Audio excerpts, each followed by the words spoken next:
আমাদের নবী সাল্লাল্লাহু আলাইহি ওয়াসাল্লাম তার মেয়ে ফাতিমা রাদিয়াল্লাহু আনহাকে বলছেন, হে ফাতিমা, হে আমার কলিজার টুকরা মেয়ে, হে আমার কলিজার টুকরা মেয়ে, তুমি শোনো, পৃথিবীতে আমার কাছে যা চাওয়ার তুমি চেয়ে নাও, পরকালে আমি তোমার কোনো হেল্প করতে পারছি না। অথচ আমরা জানি নবী সাল্লাল্লাহু আলাইহি ওয়াসাল্লাম সবার জন্য কি করবেন? সুপারিশ করবেন, সেটা অন্য বিষয়। তোমাকে তোমার হিসাব একাই দিতে হবে, নবী সাল্লাল্লাহু আলাইহি ওয়াসাল্লাম এটা বলছেন। একদিন তিনি বাসায় ঢুকলেন, দেখছেন আয়েশা রাদিয়াল্লাহু আনহা কান্নাকাটি করছে। আয়েশা, আর বলে রাখি, আয়েশা রাদিয়াল্লাহু আনহা সম্পর্কে আমাদের নবীজি বলেছেন, তাকে প্রশ্ন করা হচ্ছে, আপনি পৃথিবীতে সবচেয়ে বেশি কাকে ভালোবাসেন? তিনি বলছেন আয়েশাকে।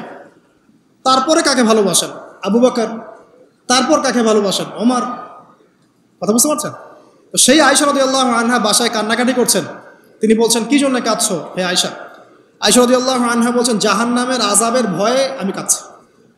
কি হবে ইয়া রাসূলুল্লাহ আমাদের শেষ হলো? তখন আল্লাহর নবী তার স্ত্রীকে বলছেন, যাকে তিনি সবচেয়ে বেশি ভালোবাসেন, তাকে বলছেন, তিনটা ক্ষেত্র বা তিনটা জায়গা আছে যখন পৃথিবীর কোনো মানুষকে চিনতে পারবে না পরকালে, এমনকি আমিও তোমাকে চিনতে পারবো না। সেটা কি? যখন এই যে মিজানের পাল্লাটা দাঁড় করানো, এই যে এটা ভারী হচ্ছে না হালকা হচ্ছে, এ সময় কেউ কাউকে চিনবে না, কারো কথা কারো মনে থাকবে না। যে গার্লফ্রেন্ডের জন্য আপনি জীবন দিচ্ছেন তার কথা আপনার মনে থাকবে না। যে স্ত্রী সন্তানের জন্য আপনি সারা জীবন দুর্নীতি করে গেলেন তার কথা আপনার মনে থাকবে না। এমনকি যে স্ত্রীর কাছে আপনি অনেক প্রেমময় স্বামী, সেও আপনার কথা মনে রাখবে না যখন মিজানের পাল্লাটা উঁচু করা। দুই, যখন আমল নামা ছুড়ে দেওয়া হবে, আমল নামা এভাবে উন্মুক্ত করে ছুড়ে দেওয়া হবে, ইকরা কিতাবাক, তুমি আজকে তোমার কিতাব পড়ো, ওয়া কাফা বিনাফসিকা আল-ইয়াওমা আলাইকা হাসিবা, আজকে তুমি নিজেই তোমার নফসের হিসাব নেওয়ার জন্য যথেষ্ট।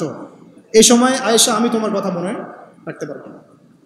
একটা হচ্ছে যখন মানুষ পুলসিরাত পার হবে, তখন কেউ কারো কথা মনে রাখতে পারবে না। এখান থেকে শিক্ষা কি? নূহ আলাইহিস সালামের পরিবারের সদস্য হয়েও তারা আল্লাহর আনুগত্য না করার কারণে জাহান্নামে যাচ্ছেন।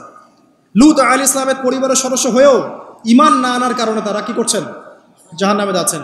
আমাদের শিক্ষা হচ্ছে আমাদের পরিবারগুলোর, যে আমাদের এই বংশ, আমাদের এই যে টাকা পয়সা, স্ট্যাটাস, রং, হ্যাঁ, বাড়ি গাড়ি, পলিটিক্যাল পদ, কোনো কিছুই আমাদেরকে আল্লাহর আযাব থেকে বাঁচাতে পারবে না যদি আমরা প্রকৃত মুসলিম মুমিন না হতে পারি। তো পরিবারের সদস্যদেরকে আল্লাহ পাক ঈমানদার হওয়ার তৌফিক এনায়েত করুন। এবার আসেন সামনে, আরও সামনে যান, দেখেন ওই যে ইব্রাহিম আলাইহিস সালাম, মনে আছে? বাবা হচ্ছে ওই সমাজের সবচেয়ে বড় লিডারের ডানহাত, নমরুদের ডানহাত। সে হচ্ছে মূর্তি পূজারীদের সর্দার, মানে মূর্তি সে বানাতো, স্ট্যাচু মেকার। ইব্রাহিম আলাইহিস সালামকে আল্লাহ পাক ওই ঘরেই জন্ম দিয়েছেন যেখানে তার বাবা একজন শিরকের কাণ্ডারি। ইব্রাহিম আলাইহিস সালাম তাকে বোঝানোর চেষ্টা করলেন, বাবা এটা শিরক, এটা শয়তানের কাজ, এখান থেকে ফিরে আসো, আমি তোমার জন্য আল্লাহর কাছে দোয়া করবো ইত্যাদি। বাবা তার কথা শুনলো না। এটা তো এমন না যে তিনি শুধু একবার বলেছেন, তিনি হয়তো বলতেই ছিলেন, একদিন দুই দিন না, কিন্তু বলতেই আছে। এক পর্যায়ে বাবা তাকে বের করে দিলেন বাসা থেকে, ফাহজুরহুম, এরকম করে ইব্রাহিম আলাইহিস সালামকে বের করে দেওয়া হয়।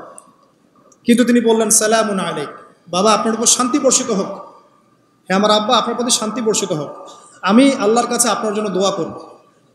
পরে যখন আল্লাহ পাক তাকে বললেন যে কোনো মুশরিকের জন্য তোমার দোয়া করার সম্ভাবনা পাবে না, তখন থেকে ইব্রাহিম আলাইহিস সালাম দোয়া করা বন্ধ করে দেন। এখানে দেখেন, ছেলে, একজন যুবক ছেলে, তার মধ্যে ঈমান এসেছে, সে তার পরিবারের চলমান শিরকের বিরুদ্ধে কথা বলছে, প্রয়োজনে সে সেখান থেকে স্কিপ করেছে, তাকে বের করে দেওয়া হয়েছে, সে চলে গেছে, তারপরেও কিন্তু তাওহীদের সাথে শিরকের আপোষ করে নেয় ইব্রাহিম আলাইহিস সালাম। সামনে যান, ওই যে তার স্ত্রী হাজরা আলাইহিস সালাম তার সন্তান এবং স্ত্রীকে রেখে আসছেন কোথায় বলেন? মক্কায়, তাই না? মরুভূমিতে, খাবার নাই, পানিও নাই। এখন ইব্রাহিম আলাইহিস সালাম চলে যাওয়ার সময় তার স্ত্রী বলছেন যে আপনি কি আল্লাহর আদেশেই আমাকে ছেড়ে যাচ্ছেন? তিনি বলছেন হ্যাঁ। তখন তিনি বলছেন আল্লাহ পাক আমাদেরকে ধ্বংস করবেন না ইনশাআল্লাহ। এখানে খেয়াল করে দেখেন, তারপর সাফা মারওয়া সাই করলেন, জমজম কূপ পানি বের হলো, সেখানে কমিউনিটি গড়ে উঠলো। ইসমাইল আলাইহিস সালামের ঔরস থেকে পরবর্তীতে মুহাম্মদ সাল্লাল্লাহু আলাইহি ওয়াসাল্লামের জন্ম হয়েছে ওই ট্রাইবের মধ্যেই। তো এখানে খেয়াল করেন, এই যে সন্তান ইসমাইল আলাইহিস সালাম, তিনি যখন একটু বড় হচ্ছেন তখন ইব্রাহিম আলাইহিস সালাম আসছেন। এসে বলছেন আমি স্বপ্ন দেখেছি, ইয়া বুনাই আমি স্বপ্ন দেখেছি, ইন্নী আরা ফিল মানামি আন্নী আসবাহুক, আমি স্বপ্ন দেখেছি আমি তোমাকে জবাই করছি, ফানজুর মাযা তারা, তোমার কি রায় আমাকে বলো। তো এখন ইসমাঈল আলাইহিস সালাম বলছেন, কিশোর ইসমাঈল, ইয়া আবাতি, হে আমার বাবা, ইফআল মা তু'মার, আপনি সেটাই করেন যা আল্লাহ আপনাকে আদেশ করেছেন। সাতাজিদুনি ইনশাআল্লাহু মিনাস সাবিরিন, ইনশাআল্লাহ আপনি আমাকে সবরকারী পাবেন। কার কথা এটা? ইসমাঈল আলাইহিস সালামের কথা। এখন খেয়াল করে দেখেন, ইসমাঈল আলাইহিস সালামকে কিন্তু তার বাবা 24 ঘন্টা কাছে রেখে মানুষ করেন নাই। কারণ তিনি থাকতেন ওই যে প্যালেস্টাইনে, সেখানে আরেকজন স্ত্রী আছেন সারা আলাইহিস সালাম, আসা যাওয়া করতেন। মূলত তাকে মানুষ করেছে তার মা হাজারা আলাইহিস সালাম। যেই সবরকারী, আল্লাহর প্রতি তাওয়াক্কুলকারী মা বলেছিল, আল্লাহ যদি আপনাকে আদেশ করে থাকেন আমাদেরকে ছেড়ে যাওয়ার জন্যে, সেই আল্লাহ আমাদেরকে ধ্বংস করবেন না। ওই যে তাওয়াক্কুল, ওই যে সবর, তার গর্ভ থেকে আল্লাহ পাক জন্ম দিয়েছেন ইসমাঈল আলাইহিস সালাম। যেমন মা তেমন সন্তান। যে সন্তান বলছে আমাকে জবাই করতে যদি আল্লাহ পাক আদেশ করে থাকেন আপনি করেন। তো ঘরের মধ্যে স্ত্রীরা, আমাদের ঘরের স্ত্রীরা যদি হাজারা আলাইহিস সালামের মতো না হতে পারে, সবরকারিণী এবং আল্লাহর প্রতি তাওয়াক্কুলকারিণী, আমাদের বোনেরা, আমাদের মায়েরা যদি হাজারা আলাইহিস সালামের মতো সবরকারিণী হতে না পারে, আল্লাহর প্রতি তাওয়াক্কুলকারী হতে না পারে, তাহলে তাদের গর্ভ থেকে কশ্চিনকালেও ইসমাঈলের জন্ম হবে না। কথা বুঝতে পারছেন? তাদের গর্ভ থেকে কশ্চিনকালেও ইসমাঈলের মতো সন্তানের জন্ম হবে না এবং ইসমাঈলি প্রজন্ম গড়ে উঠবে না। এজন্যই আপনি তাকিয়ে দেখেন ম্যাক্সিমাম পরিবারের সন্তান এখন বেলাইনে চলে গেছে। কারণ কি জানেন? মায়ের সমস্যা আছে। শুধু বাপেই সমস্যা থাকে না, মায়েও সমস্যা থাকে। মায়ের ফিতরাত সন্তানের মধ্যে চলে আসে।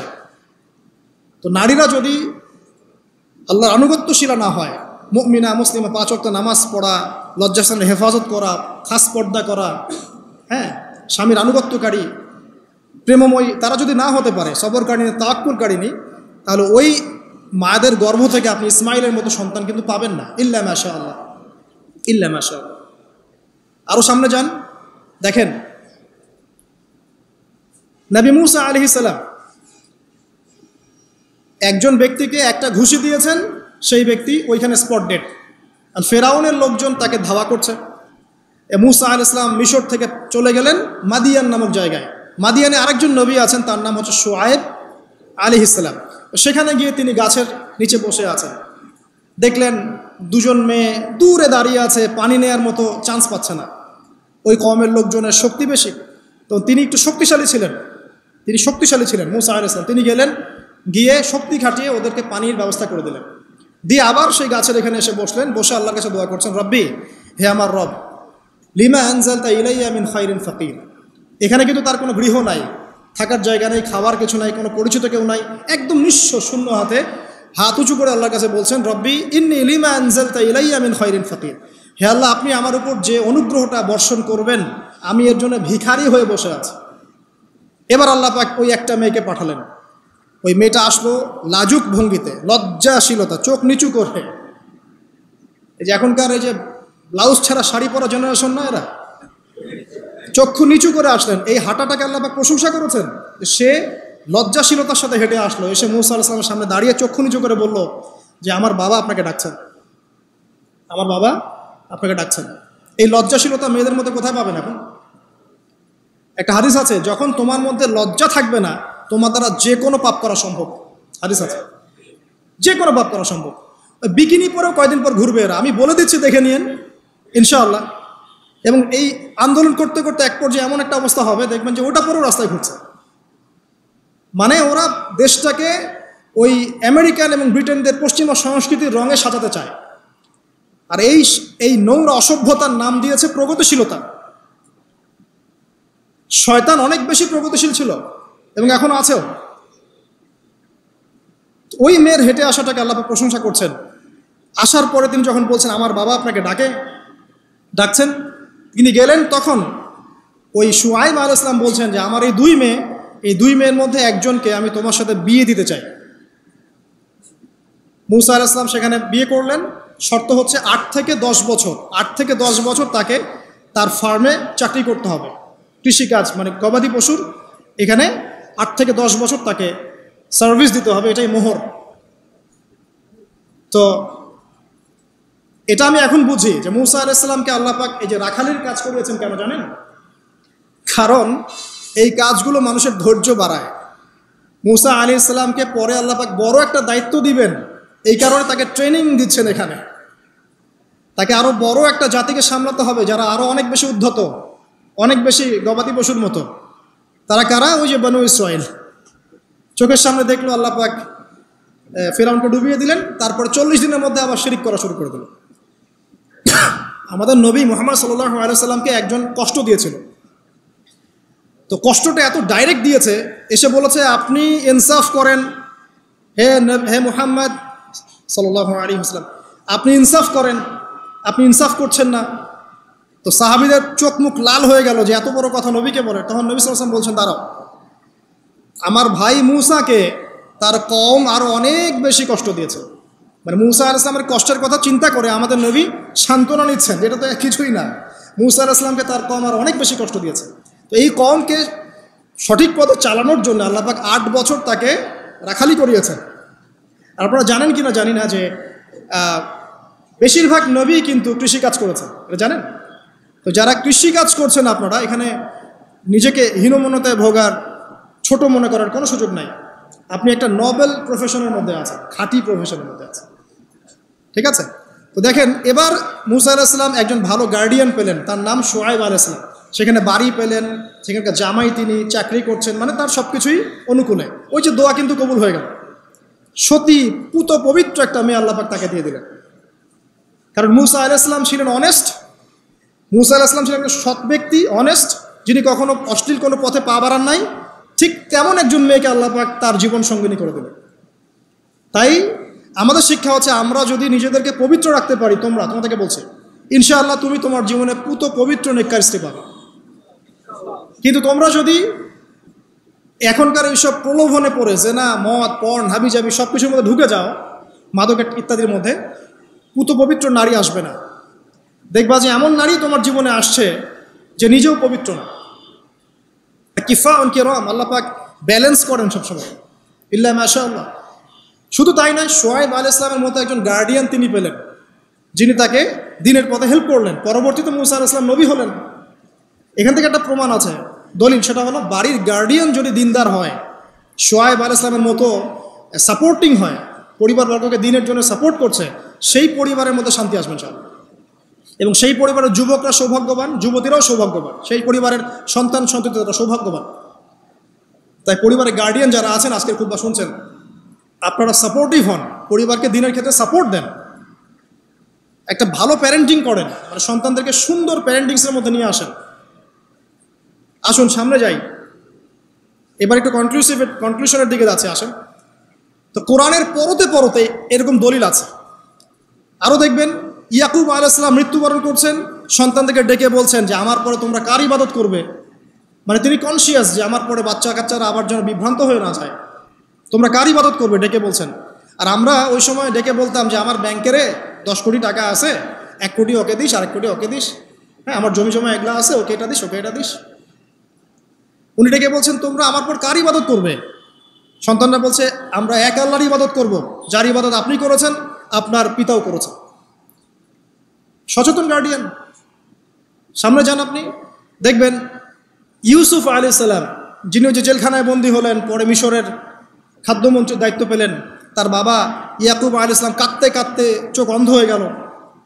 দেখেন, যখন ইউসুফ আলাইহিস সালাম তার ভাইদেরকে বললেন এই যে রুমালটা, এই রুমালটা নিয়ে যাও, আমার বাবার চোখের উপরে দিবে, ইনশাল্লাহ সে দৃষ্টিশক্তি ফিরে পাবে। এটা পড়েন নাই মনে হয়, সূরা ইউসুফের মধ্যে আছে। এই রুমালটা যখন আমার বাবার চোখের উপর দিবে, তখন সে তার দৃষ্টিশক্তি ফিরে পাবে। তখন ওই রুমালটা যখন তারা বহন করে নিয়ে আসছেন, অন্ধ ইয়াকুব আলাইহিস সালাম তিনি বলছেন যে আমি দূর থেকেই ইউসুফের গন্ধ পাচ্ছি। সূরা ইউসুফ আর জুলাইখার প্রেম কাহিনী নয়। সূরা ইউসুফ হচ্ছে তার পিতা ইয়াকুব আলাইহিস সালাম এবং এই যে তার ছেলে ইউসুফ আলাইহিস সালাম, তাদের মধ্যে ভালোবাসার কাহিনী। এটা ভালো করে পড়েন, ভালো করে বুঝবেন। এখানে পিতার সন্তানের ভালোবাসাকে বোঝানো হয়েছে। এত ভালোবাসেন তিনি সন্তানকে। এখান থেকে শিক্ষা কি? শিক্ষা হচ্ছে পিতাদেরকে, সন্তানদেরকে ভালোবাসতে হবে, আদর করতে হবে, কাছে থেকে বোঝাতে হবে। সবসময় শাসনের লাঠি ঘোরানো যাবে না। সন্তান যদি হোঁচট খায় তার হাতটা ধরতে হবে, ধরে বলবে বাবা কি হয়েছে, আমি তো তোমার সাথে আছি। মা কি হয়েছে, হতাশ কেন হচ্ছে, আমি তোমার সাথে আছি। একটা রেজাল্ট খারাপ হচ্ছে তো কি হয়েছে, আমি তোমার সাথে আছি। বাবা নামাজ পড়ো, বাবা কোরআন তেলাওয়াত করো, আল্লাহকে ডাকো, আল্লাহ তোমার সাথে আছে। ওকে কনফিডেন্স দিতে হবে। যখন পিছন থেকে সন্তানরা কনফিডেন্স পাবে, এই সন্তানরা বড় হয়ে আত্মবিশ্বাসী হবে। আর পিছন থেকে যখন আপনি তাকে সবসময় শাসন করতে থাকবেন, জুলুম করতে থাকবেন, এ বড় হয়ে আপনাকে বৃদ্ধাশ্রমে পাঠাবে না তো কোথায় পাঠাবে? সন্তানকে ভালোবাসতে হবে। এটা বলে রাখি, এখানে দেশে আবার 30টা বৃদ্ধাশ্রমও আছে। ইসলামে বৃদ্ধাশ্রমের কোনো জায়গা নাই। আর এখন আমি চলমান একটা পত্রিকা রিপোর্ট দেখলাম গুগলে, নাম করা পত্রিকা, নাম বলছি না।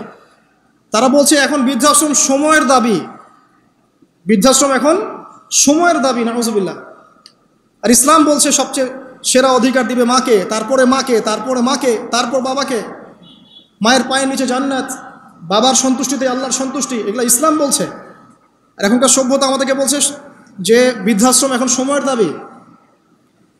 ইউসুফ আলাইহিস সালামকে যেভাবে ভালোবাসতেন তার বাবা, সন্তানকে ভালোবাসো। আমাদের নবী মুহাম্মদ সাল্লাল্লাহু আলাইহি ওয়াসাল্লাম মানুষকে যত ভালোবাসতেন, এর কারণ কি জানেন? ছোটবেলা থেকেই তাকে খুব ভালোবাসা দিয়ে মানুষ করা হয়েছে।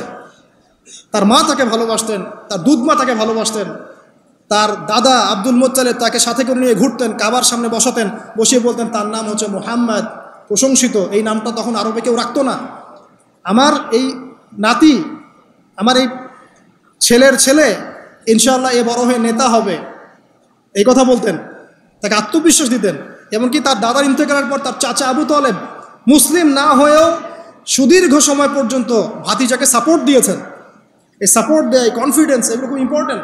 এগুলোর ঘাটতি যখন হবে তখন এই যুব সমাজ, পরিবারের সদস্যরা ফেড আপ হয়ে যাবে, মানসিক কষ্টে ভুগবে, মাদকের কাছে যাবে, অন্য একটা মেয়ের কাছে যাবে, পর্নে যাবে, আপনার মিউজিক্যাল ইনস্ট্রুমেন্টের কাছে যাবে। ঠিক আছে, আমরা শেষ করছি। তো এখান থেকে একটা শিক্ষা হচ্ছে যে আমাদের পরিবারের সদস্যদেরকে ভালোবাসা এবং তাদের প্রতি কনফিডেন্স দেয়া, তাদেরকে আল্লাহর পথে চলতে সাহায্য করা। ইনশাআল্লাহ দেখবেন যে তারা আপনাকে সম্মান করবে, আপনাকে একজন বন্ধু মনে করবে, যে না আমার পাশে কেউ আছে, আমি একা নই, এমনটা ফিল করবে। এটা খুব ইম্পর্টেন্ট।